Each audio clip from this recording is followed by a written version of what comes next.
Why is it so important that the US become the leader in digital assets? Is it because Bill Gates is making it clear that he wants to control your payments, your health records, and your food through a digital ID? Is it because leaders from the IMF say that they want to control all of your transactions and tax away your wealth for the freedom of the globe? Is it because President Obama admits that aliens are real? Today, I'm going to break down why we need the United States to become the leader in digital assets around the world to help us avoid a dystopian future. I'm going to give you updates on where progress stands with the crypto market structure bill, but I'm also going to give us the sobering side, why too much entanglement with the government and TradFi can lead us to manipulated markets like we've seen for decades with gold and silver. Will Bitcoin be manipulated like silver and gold? I hope not, but it's possible. Let's dig into it today. This is Dante Cook with Bitcoin Simply.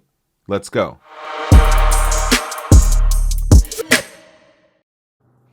Well, the nation bought Alaska, it bought Texas, it bought California, it bought the Louisiana territory. They were all very good investments.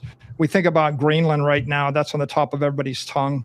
What's pretty clear is that you're going to want to be the leader in digital intelligence, that's AI, and you're going to be the leader in digital assets. If the nation doesn't buy most of the Bitcoin network, at the very least, what we want is constructive policy so that United States companies buy and United States investors buy digital assets, and that way the taxpayers and the nation benefits from their efforts.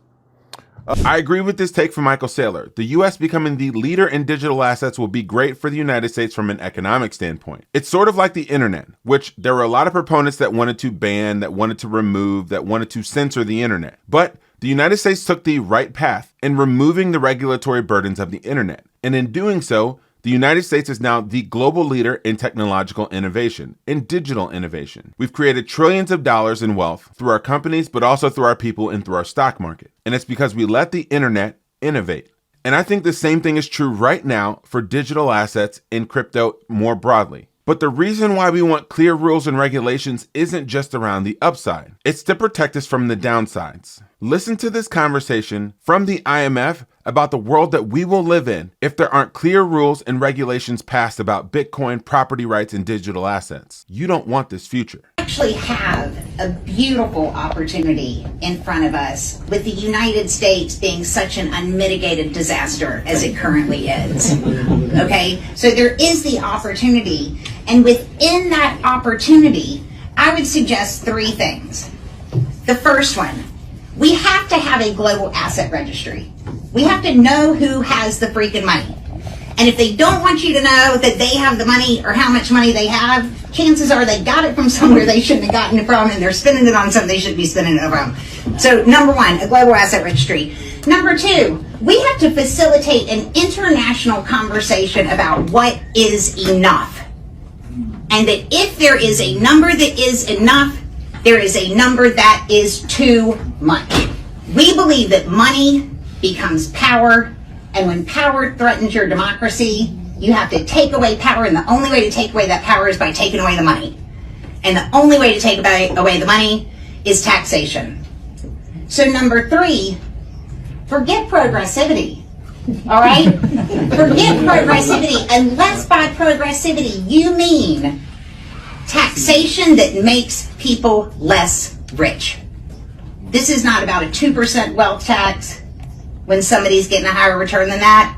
This is about taxation in order to preserve human freedom, to preserve the... So the urgency of the bill getting passed is both economic for the United States, but also for the citizens. Countries like China are implementing an all-out assault on U.S. financial markets by dumping treasuries and buying gold, propping up the hard asset market while simultaneously dumping the U.S. Treasury paper market. This is why you see the U.S. Treasury Secretary Scott Bessent talking urgently about the Congress's need to pass this market structure bill. The United States government needs this to prop up the stablecoin market so they can find a new way to print debt through the form of stablecoins. So in a time when we are having one of these historically volatile sell-offs, I think some clarity on the clarity bill would give great comfort to the market, and we could move forward from there. So it's very important to get this done. But let's not think that this is going to happen overnight. Here's some talking points from a White House crypto advisor on where progress actually stands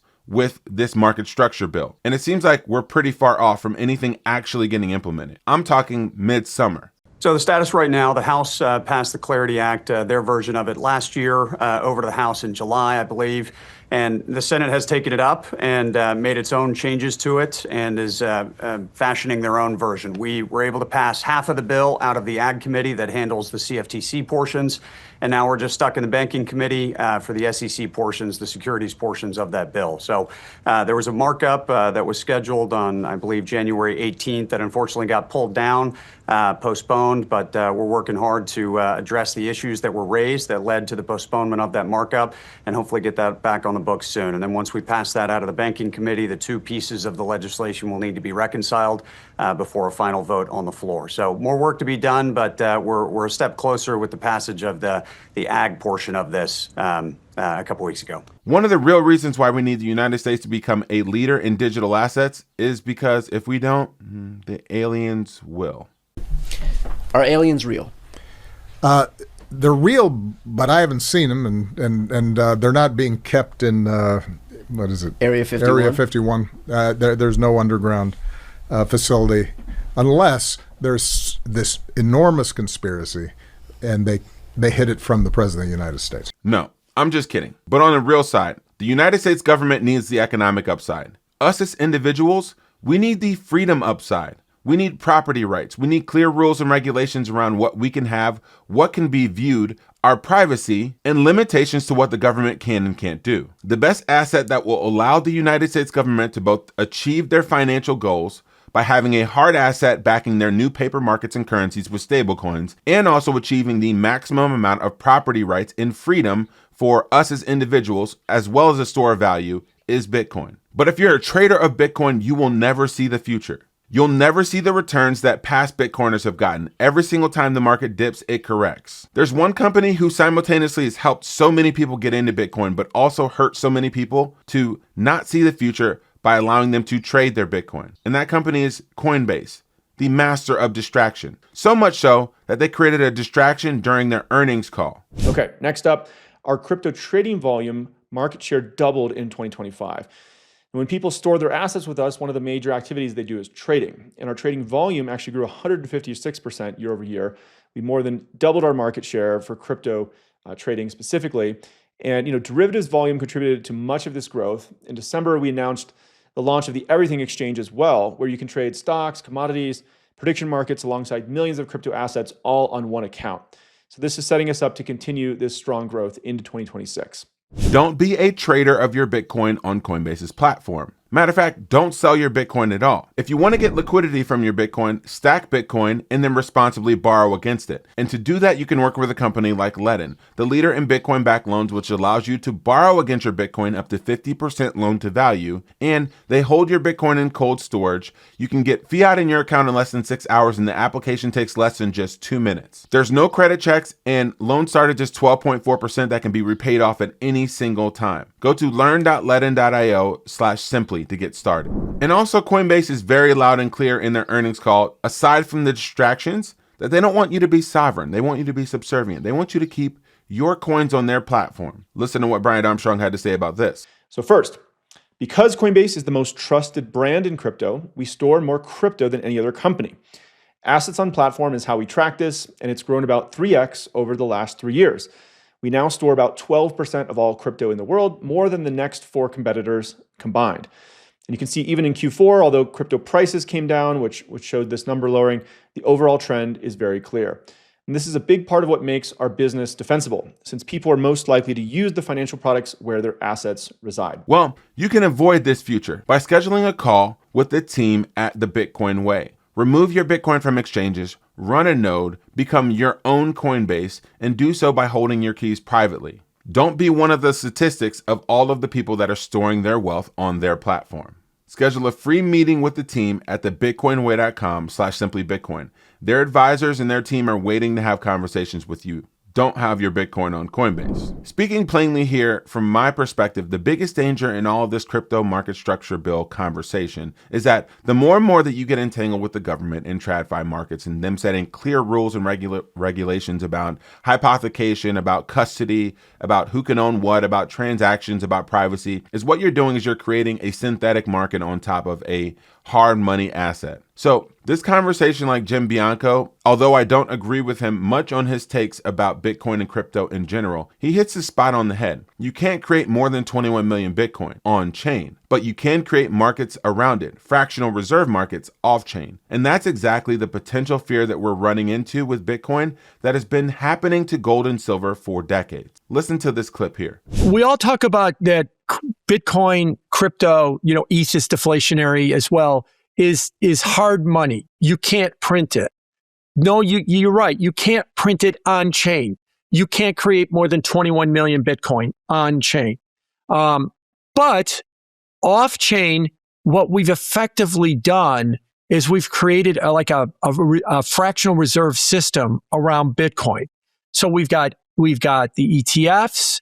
We've got borrowing by, say, Strategy that's been borrowing in the TradFi markets to buy Bitcoin. We've got structured products that are tied to the ETFs, which is tied to the underlying Bitcoin. So what we're doing is we're creating many, many billions of dollars of crypto buying that is not on chain. It's not unlike what we call the paper gold market, the paper silver market, versus the physical market as well. It's not unlike what we do with the stock market, where we have derivatives, options and futures and total return swaps and the like in those markets as well. The difference is with crypto is it's new. And the history of fractional reserve systems like that, where you're basically leveraging yourself up and kind of creating more synthetic supply. And the reason I say synthetic supply was it's not on-chain supply. It just mirrors the on-chain supply, is that these systems are inherently, these fractional reserve systems are inherently unstable. That's why over hundreds of years with banking, we've got the Fed, the FDIC, the OCC, the Treasury, the SEC, the CFTC. We got to have these overlapping regulators to take this very unstable system and try and hold it from blowing up. And we've got generations that we've kind of made mistakes, have had blow-ups in these markets, learned from them and adjusted. Crypto is new with this kind of synthetic stuff. And I think the real catalyst for this in a big way was, yes, we had futures and options, from the crypto exchanges, from the centralized exchanges forever, like the Binances of the world. But what really changed was these digital asset treasuries in the ETFs. And now you've got a representation of crypto in the TradFi world. Now we could put options on that, futures on that, total return swaps on that. We could borrow structured notes on that. And we've got billions and billions and billions of dollars of people that are invested in playing crypto and never touching on chain. And so when the market started to crack, I think it was the synthetic markets that cracked. We need to be wary of all of the synthetic products around Bitcoin that are not on-chain Bitcoin. Verify your transactions with on-chain addresses. See the sats flow directly to your wallet. See the transaction fees of what it took to move it from there to there, and always verify your Bitcoin with your keys. The regulation will come, and this is going to lead to volatility. This is going to lead to manipulation. We've seen this in the past. But as we're seeing right now with silver and gold, for those of you who have a long-term view and a long-term perspective, Bitcoin will be the store of value in a digital asset future. There's no way around it. And when the need for sovereign sound money comes in a digital age, you'll be prepared. One of the ways you can continue to be prepared and continue to become more and more sovereign in your Bitcoin journey is by mining Bitcoin. But mining Bitcoin yourself can be hard. Which machine should I pick? How should I host it? Oh, it went down. Should I repair it? How do I manage the temperature and the heat of this thing? How do I keep my neighbors in check? Well, don't do it yourself and don't do it at home without the help of an expert or an expertise yourself. Work with the team at Saz Mining. Advisors of their team are waiting to help you pick the right Bitcoin mining machine, help you to set up your wallets, and have sats flowing directly to your wallet around the clock. Don't become a mining expert, become more sovereign, and outsource it to the Bitcoin mining experts at Saz Mining. Get started with the QR code on the screen today. This is Dante Cook with Bitcoin Simply. Happy stacking. And if you haven't already done so, subscribe to the channel, and as Rustin says, give us a pant, baby. Have a great week. We're out.